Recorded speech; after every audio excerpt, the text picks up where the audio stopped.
Olá, queridos amigos, queridas amigas, que o Senhor vos abençoe, que o Senhor Deus vos guarde, que a face do Senhor Jesus possa resplandecer em cada um de vocês, dando-lhes o devido conhecimento, entendimento e sabedoria, que todos tenham assim um belo dia. Vamos à lição? E hoje, quarta-feira, 3 de junho de 2026, a lição 10 de hoje, ela tem como título Graça Suficiente.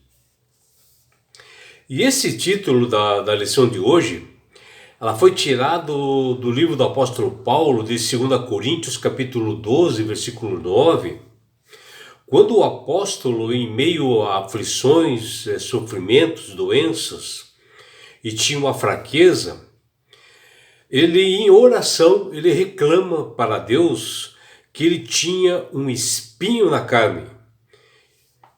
E Deus diz a ele, Paulo, a minha graça te basta. Como Deus estivesse falando assim, Paulo, a minha graça é suficiente. Mostrando, que Deus tem o poder de se aperfeiçoar e que ele pode aperfeiçoar as pessoas justamente na graça salvadora, através do seu Filho Jesus, onde é a força que todos nós cristãos temos, ao obter uma fé e estar no caminho da verdade, seguir os mandamentos de Jesus, mantendo uma total dependência do Senhor. Quando todos nós sentimos, o fardo pesado, quando nós sentimos assim o peso assim do pecado sobre os nossos ombros, e quando nós permitimos que o Espírito Santo atue e nos leve até o pé da cruz de Cristo, neste momento nós devemos pedir perdão ao Senhor. Deus tem a certeza que ele, ao seu filho buscar realmente essa atenção, buscar esse clamor, todas as pessoas verão que o Senhor ele é compassivo, que ele é bondoso, misericordioso, que ele é tardio em irar-se, e ele é rico em bondade, como fala no Salmo 103, versículo 8. E assim essas verdades, elas foram ditas pela boca do próprio Deus, depois que uma nação escolhida, um sacerdócio real, entristeceu seu coração, que está lá em Êxodo 34:6, porque esse povo escolhido, eles estavam praticando justamente a idolatria que entristeceu o coração de Deus. O que nós vemos aqui em Êxodo capítulo 34, versículo de 1 a 10, que existe uma verdade essencial para a nossa fé cristã, que através desse livro mostra como nós devemos conhecer a Deus, Que tipo de Deus nós servimos. E nesse livro de Êxodo 34, destaca que Deus fez uma renovação da sua aliança, mesmo sendo um povo realmente idólatra, mau, pecador, e que Deus sempre quis andar junto com esse povo, E após eles cometerem uma idolatria ao construir um bezerro de ouro, logo após Moisés ter descido do Monte Sinai e recebido as tábuas dos 10 mandamentos em suas mãos, na hora que ele desce, o povo estava fazendo essa idolatria, haviam construído esse bezerro e estavam numa maior festa, Porém, Deus poderia fulminar com esse povo, acabar com ele. Tanto é que Moisés quebrou essas tábuas de nervoso, Mas Moisés depois ele se acalmou e orou para Deus para que Deus não fulminasse esse povo, para que Deus tivesse bondade com eles, e foi o que aconteceu. Aí mostrou ali que Deus é um Deus de misericórdia, compassivo, tardio em irar-se, e que perdoa o arrependido, todos aqueles que o achegam a ele. porque Ele é um Deus justo, né? Onde a disposição divina sempre foi e sempre será de salvar a todas as pessoas e guiar-nos pelo caminho do bem para nos levar à salvação. O fato de Deus ser assim bom, compassivo, tardio em irar-se e grande em misericórdia, justamente comprova a razão pela qual Jesus morreu na cruz do Calvário para nos salvar, nos livrar da morte eterna do pecado, nos restaurar o nosso relacionamento com Deus, porque através do pecado nós estávamos inimigos de Deus, que através de Jesus Ele restaurou essa amizade. Quando nós estamos dispostos assim a reconhecer a nossa situação pecaminosa, e quando nós falamos, ó Senhor, aqui eu estou outra vez, com toda certeza, meu amigo, minha amiga, Deus tem misericórdia de você e de mim, de todos nós, porque Ele sabe da nossa natureza pecaminosa, dessa estrutura que nós temos, e Ele está disposto a dar mais uma chance. Isso nós vemos lá em Lucas 18:3. E o apóstolo Paulo mesmo, né, diante de todo esse fato, de tudo isso que aconteceu, ele diz o seguinte, lá em Romanos 6:23, porque o salário do pecado é a morte, mas o dom gratuito de Deus é a vida eterna em Cristo Jesus, nosso Senhor. Aqui o apóstolo alerta que nós, ao cometermos pecados, o pagamento será com morte eterna. Mas, porém, se nós nos arrependermos, né, Deus é bondoso e poderá nos dar o perdão e nós não teremos a morte eterna, porque Ele dá mais oportunidade para cada um. Porém, nós temos que ter sempre Cristo no nosso coração e estarmos consagrados a cada manhã, pedir perdão, que Ele nos limpa do pecado. E Ele nos alerta que o pecado tem uma penalidade, né? Então nós temos que estar atentos a isso. Uma outra passagem interessante que Paulo fala também, está em Romanos 5, versículos 20 e 21, que diz o seguinte: entretanto, onde foi ressaltado o pecado, transbordou a graça, para que o pecado reinou a morte, assim a graça reine pela justiça, para conceder vida eterna, por meio de Jesus Cristo, nosso Senhor. Né? Aqui, bem claro, meus amigos, minhas amigas, que Paulo diz que a lei, né, elas veio para nos avultar. A lei veio para avultar, para destacar o pecado que há em nós, apontar nossas falhas, mas que através de Jesus, que morreu na cruz do Calvário, abundou a graça a todos nós, o perdão, que deu mais uma oportunidade para todos nós. Já em Romanos 5,8 nos diz: mas Deus prova o seu próprio amor para conosco, pelo fato de Cristo ter morrido por nós quando ainda éramos pecadores. Está lá em Romanos 5,8. E Paulo aqui quis dizer que Deus demonstrou o seu amor incondicional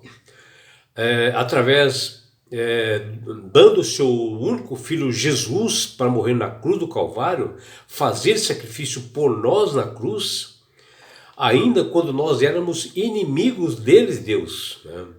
Nós éramos pecadores, e assim a justificação ela vem pela fé, pela graça de Jesus somente, meus amigos, minhas amigas. E isto que é importante para todos nós, sabemos que nós temos um Deus de bondade e de amor. E quando Paulo, na sua passagem lá em 2 Coríntios 12:9, ele diz lá: a minha graça te basta, que Deus dá. Isso é realmente uma resposta, né? Que Deus dá para Paulo, quando Deus fala para Paulo: a minha graça te basta, Paulo. É devido, né, a um problema que o apóstolo Paulo tinha, que a gente não sabe direito o que era, se era uma doença, se era um problema assim nos membros, ou alguma coisa, sentido, algo que estava fazendo ele sofrer, Paulo disse para Deus que ele tinha um espinho na carne. Ele faz isso em oração, né? E aqui significa que o favor imerecido que nós recebemos de Deus, a Ele dar seu único filho Jesus para morrer na cruz dos pecados, basta para que nós possamos ser salvos através desse sacrifício, né? É o suficiente a todos nós, independente das aflições que nós passamos, porque isso que tudo nós passamos nesse mundo são consequências do pecado que ocorreu ali no Éden. São consequências que cada vez mais após isso o homem foi se degenerando, pecando, né? E assim basta a salvação dada por Deus, e Deus que dizer isso para cada um de nós. E no livro de Êxodo, capítulo 34, versículos de 1 a 10, após o povo de Deus cometerem idolatria, ao construírem ali um bezerro de ouro, e começarem a fazer cultos a esse bezerro de ouro ir na frente, né? Porque eles fizeram isto porque aparentemente o seu líder Moisés estava demorando para descer no Monte Sinai, aonde Deus havia chamado ele, que ele estava lá em cima do monte. E nesse texto revela que o equilíbrio perfeito entre justiça e misericórdia de Deus aqui aparece perfeitamente, onde Deus revela o seu amor, a sua bondade, em vez de fulminar aquele povo pecador. Ele resolve ouvir a voz do seu líder que clamou após isso para que ele não fulminasse o povo. E assim Moisés, ele após ele descer o Monte Sinai, que ele ter quebrado aquelas primeiras 2 tábuas, ele volta a fazer novas 2 tábuas, e ele clamou pela última vez para o povo de Deus que se arrependessem, que senão Deus iria fulminá-los, e eles se arrependeram. E ele voltou a subir lá no monte, onde ele recebeu novas tábuas escritas com o dedo de Deus, né? E acabaram realmente firmando uma nova aliança ali,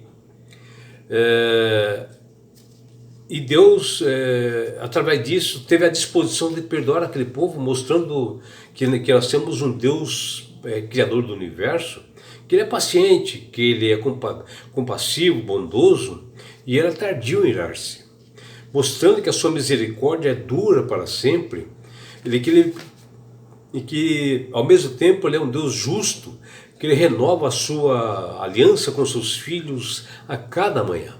Por isso, a cada manhã nós temos que fazer uma reflexão, um culto racional com a nossa família e pedir perdão para Deus. E após o povo se arrepender-se, né, Moisés subir novamente no Sinai pela segunda vez, e o líder contempla o Senhor em uma nuvem assim, e ele já é idoso, né? Esse líder reagiu-se com palavras lindas de louvor e adoração em frente ao Senhor, e ele curvou-se diante do Senhor, que está em Êxodo 34:8, e ali Moisés intercede pelo povo pecador, que está lá em Êxodo 34:9. A resposta de Deus misericordioso, bondoso e amoroso vem em forma de uma nova aliança, se firmando mais uma vez, e assim toda a promessa do Senhor é assinada com o zelo de um Deus que não precisa de terceiros para cumpri-los. E hoje nós temos também uma oportunidade, igual aconteceu com aquele publicano lá na parábola, junto com aquele judeu, que esse publicano, que mesmo sendo ele obrigado pelos judeus a ficar ali fora do templo, né, porque eles eram considerados assim uma segunda classe, eles assistiam culto assim fora do templo, gentios, todas as pessoas ficavam fora do templo, que ficavam lá dentro somente os judeus. E ali esse publicano, em reverência, assim, em pé, Ele não ousava nem olhar aos olhos, ele abaixou a cabeça assim, por sentir-se assim o mais pecador que todos, mas batia no peito e dizia: ó Deus, se propício a mim, pecador. Ou seja, pedindo clemência para Deus ali naquele momento. Ele demonstra ali a sua indignidade por estar ali na presença de Deus. E é assim que nós devemos agir, dessa forma, quando acontecem os pecados e erros na nossa vida. Na Bíblia nós vemos lá em Zacarias 3, que como uma brasa retirada assim no meio do fogo, Josué, ele é um símbolo do povo remanescente, que foi salvo da destruição pela fidelidade da aliança do Senhor com o seu povo, né? E Deus fez isso com Josué, porque ele sentiu-se realmente pecador, e Deus colocou uma brasa nos seus lábios, mostrando que ele estava puro ali. E assim as suas vestes sujas, que está lá em Zacarias 3:3, que foi que Josué estava ali, que Zacarias fala, representam as iniquidades do povo, e ali há uma substituição dessas vestes por finos trajes, que está em Zacarias 3:4, ou seja, aquelas vestes do pecado suja, né, foram retiradas e trocadas por umas vestes limpas, dadas por Jesus, e isto que se chama-se graça suficiente, e foi o que ele fez com toda a humanidade. Que você, meu amigo, minha amiga, possa refletir sobre esse sacrifício de Jesus por mim e por você, que você possa aceitá-lo a Ele como Salvador e Senhor da sua vida, para que haja uma mudança, para que Ele possa tirar essas vestes de pecado que você possui, que eu também posso possuir, e que Ele dê uma nova vestidura, que possamos estar no reino dos céus. Que você tenha um dia prazeroso e deleitoso ao lado do Criador do Universo. É o que deseja seu amigo João Carlos Amorim.